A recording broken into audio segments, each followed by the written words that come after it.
السلام علیکم ورحمۃ اللہ وبرکاتہ۔ آپ لوگ کھانا کھا چکے ہیں نا؟ ماشاءاللہ، آواز سے لگ رہا ہے کہ کھانا نہیں کھائیں۔ السلام علیکم ورحمۃ اللہ وبرکاتہ۔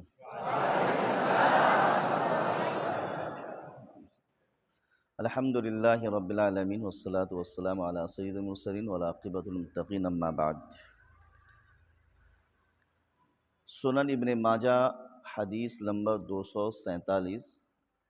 علامہ البانی رحمۃ اللہ علیہ نے ان کو حسن کہا ہے۔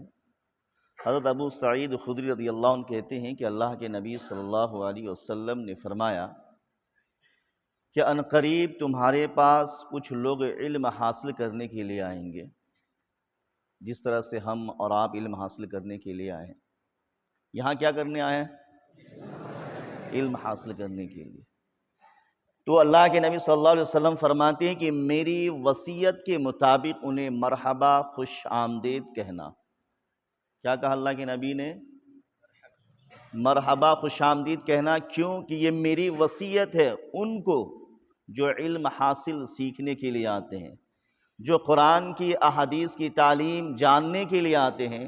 میری طرف سے میری وصیت ہے کہ آپ انہیں مرحبا، خوش آمدید کہنا اور انہیں علم سکھانا۔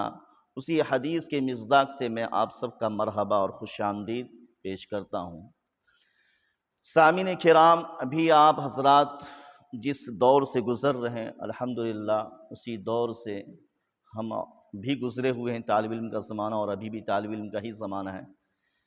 بتانا یہ ہے کہ ابھی آپ کے سامنے 3 تقریر پیش کی گئی۔ سب سے پہلی تقریر جو تھی نماز کے تعلق سے، اقیم الصلاۃ ولا تکونوا من المشرکین، نماز قائم کرو، مشرکوں میں سے نہ ہو جاؤ۔ نماز ہمارے اوپر، آپ کے اوپر کیا ہے؟ اور جو نماز چھوڑ دیتا ہے وہ کیا کرے گا؟ جی تھوڑا زور سے بولیے۔ اس نے کفر کیا اور اسلام سے خارج ہو گیا۔ اسی لیے ہمارے استاد کہا کرتے تھے کہ جس دن آپ سبق نہیں سناتے ہیں، آموختہ نہیں سناتے ہیں، اس دن آپ کے اوپر یہ لازم ہوتا ہے کہ آپ 5 نمازوں کو متعین کر کے کھانا اپنے اوپر جائز کر لیں۔ شیخ محترم فرمائیے گا، سمجھ رہے ہیں کہ نہیں سمجھ رہے ہیں؟ مدرسے کا جو ہم کھانا کھاتے ہیں، اب سبق نہیں سنائے، آموختہ نہیں سنائے تو ایسے نہیں کھا کے سوئے پڑے رہیں۔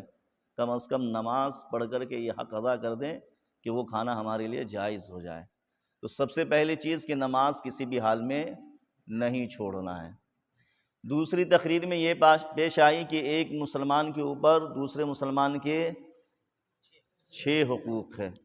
ان 6 حقوق کا اگر ہم اور آپ خیال کر لیں گے تو انشاءاللہ کوئی کسی کو اذیت اور تکلیف نہیں ہوگی، کیونکہ اللہ رب العالمین حقوق اللہ کے بارے میں کم پوچھے گا، حقوق العباد کے بارے میں سب سے زیادہ کس کے بارے میں سوال ہوگا؟ حقوق العباد کے بارے میں۔ اس لیے ہم اور آپ جس مدرسے میں رہ رہے ہیں، ہماری وجہ سے کسی استاد کو تکلیف نہ ہو، ہماری وجہ سے کسی بھائی کو تکلیف نہ ہو، کیونکہ اللہ اس کے بارے میں پوچھے گا اور سوال کرے گا۔ تو کم از کم ہم ان 6 حقوق کا خیال رکھیں۔ تیسری حدیث میں آئی قرآن کی فضیلت کے تعلق سے، اللہ قرآن میں فرماتا ہے کنتم خیر امۃ اخرجت للناس تعمرون بالمعروف وتنہون عن المنکر۔ آپ اتنے بہترین امت ہیں، اتنے بہترین ہیں جو لوگوں کو خیر کی طرف بلاتے ہیں اور بھلائی کی طرف بلاتے ہیں اور برائی سے۔ یہ کام کون کرے گا؟ یہ کام کون کرے گا بھائی؟ ہم سب کریں گے۔ یہ ہم سب کی فریضہ ہے، ہم سب کے اوپر یہ عائد ہے کہ ہم مدرسے میں رہ کر کے بھی بھلائی کی تعلیم دیں، برائی سے روکیں، اور جب مدرسے سے باہر جائیں تو کیا کریں گے؟ جی دعوت و تبلیغ کا فریضہ انجام دیں گے انشاءاللہ۔ جب ہم یہاں سے نکلے مدرسے کے دروازے سے باہر تو لوگ دیکھ کر کہیں گے یہ دیکھو طالب علم فلاں مدرسے کا طالب علم ہے، اس کا وقار دیکھیے، اس کا شعار دیکھیے، اس کا لباس دیکھیے، اس کا اخلاق دیکھیے، اس کا کردار دیکھیے، اور یہ کہنے پر فخر کرے کہ یہ فلاں مدرسے کا طالب علم جا رہا ہے۔ ایسا نہ ہو کہ یہ کہہ دے دیکھو کتنا بیوقوف ہے فلاں مدرسے کا بچہ جا رہا۔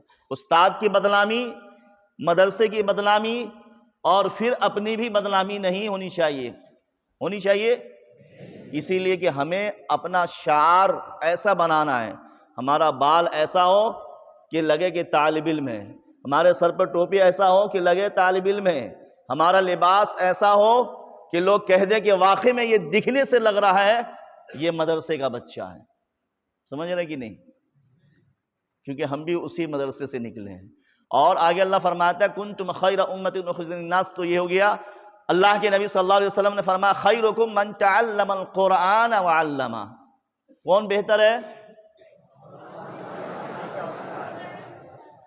جو آپ لوگ یہاں بیٹھے ہوئے نا، اللہ کے نبی صلی اللہ علیہ وسلم نے فرمایا کہ آپ فرش پہ نہیں بیٹھے ہوئے، بظاہر آپ فرش پہ نظر آ رہے ہیں لیکن آپ کے لیے فرشتے پر بچھائے ہوئے ہیں۔ سمندر کی مچھلیاں کون دیکھا ہے؟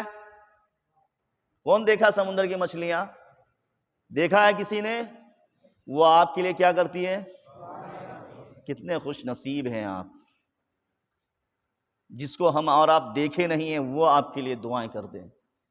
حتیٰ کہ زمین کی جو چونٹی ہوتی ہے، جو رینگتی ہے زمین کے اوپر، وہ کیا کرتی ہے آپ کے لیے؟ کیوں؟ کیونکہ آپ کا مقام ہے، آپ کا مرتبہ ہے۔ خیرکم من تعلم القرآن وعلمہ، تم میں سب سے بہتر وہ شخص ہے۔ کیا فرعون مالدار میں کم تھا؟ حامان مالدار میں کم تھا؟ شداد مالدار میں کم تھا؟ آج ہمارے علاقے کے اندر مالدار والے بہت ہیں، پیسے والے ہیں کہ نہیں؟ وہ بہتر ہے؟ اسی لیے اللہ کے نبی نے فرمایا سب سے بہتر، چاہے کتنا بھی مال اس کے پاس ہو جائے، وہ شخص ہے جو قرآن کو سیکھتا ہے اور سکھاتا، اس سے بہتر کوئی ہو ہی نہیں سکتا ہے۔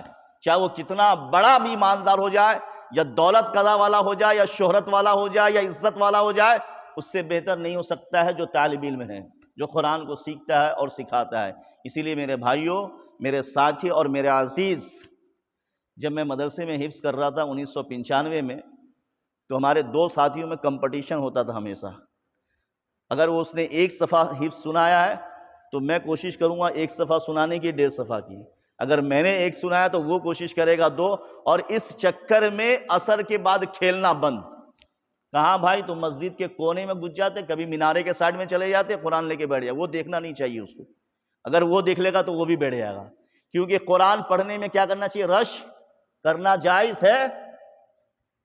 قرآن پڑھنے میں، علم حاصل سیکھنے میں رش کرنا جائز ہے۔ تو وہ جذبہ ہمیں اپنے اندر پیدا کرنا ہے، وہ شوق ہمیں اپنے اندر پیدا کرنا ہے کہ اگر وہ ایک صفحہ سناتا ہے تو ہمیں 2 صفحہ سنانا، اگر وہ پڑھنے میں، تقریر کرنے میں بہترین ہے تو اس سے زیادہ ہمیں محنت کر کے اس سے ٹاپ کرنا ہے کہ نہیں کرنا ہے؟ تو یہ کب ہوگا؟ جب ہم محنت کریں گے۔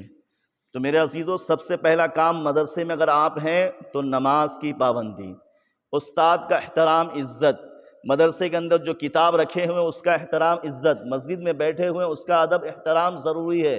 اور اسی طریقے سے جب ہم باہر نکلے تو پورے وقار اور اخلاق، کردار اور اچھے انداز سے نکلے، ہر ایک کو سلام پیش کرے تاکہ ہمیں اس کے بدلے میں جواب ملے، اور وہ دعا ہے وہ دعا بھی ملے، کیونکہ آپ کا مقام کوئی معمولی نہیں ہے، بہت بڑا مقام ہے۔ اتنا بڑا مقام ہے کہ آپ کے لیے سمندر کی مچھلیاں، زمین پر رینگنے والی چونٹیاں آپ کے لیے دعائیں کرتی ہے۔ آپ سے بڑا کوئی اونچا مقام والا نہیں ہے۔ اللہ سے یہ دعا کرتا ہوں کہ اللہ رب العالمین کسی کو مدینہ پہنچا دے، کسی کو مدنی بنائے، کسی کو سلفی بنائے، کسی کو دین کا داعی بنائے۔ جب یہاں سے آپ نکلے، یہ عزم کر لیں، یہ ابھی پختہ عہد کر لیں کہ اللہ میں یہاں سے نکلوں گا حافظ بن کر کے ہی، یہاں سے نکلوں گا بہترین داعی بن کے نکلوں گا، یہاں سے نکلوں گا جب تک کہ میں قرآن کا مفسر نہیں بن جاؤں نہیں نکلوں گا، اور انشاءاللہ جاؤں گا تو مدینہ جاؤں گا، اور آؤں گا تو پھر یہ دعوت و تبلیغ کا کام جو ہمارے اوپر فریضہ کیا اللہ نے اس کو انجام دوں گا۔ انشاءاللہ انجام دیں گے انشاءاللہ۔ اللہ تعالی ہم سب کو، بالخصوص ہماری عزیزم طالب علم کو، اللہ تعالیٰ علم کی دولت سے مالا مال کرے، اور اللہ تعالیٰ نمازی اور اس کے ساتھ اللہ تبارک و تعالیٰ داعی اور اس کے ساتھ مدنی بنائے۔ آمین۔ وآخر الحمدللہ رب العالمین۔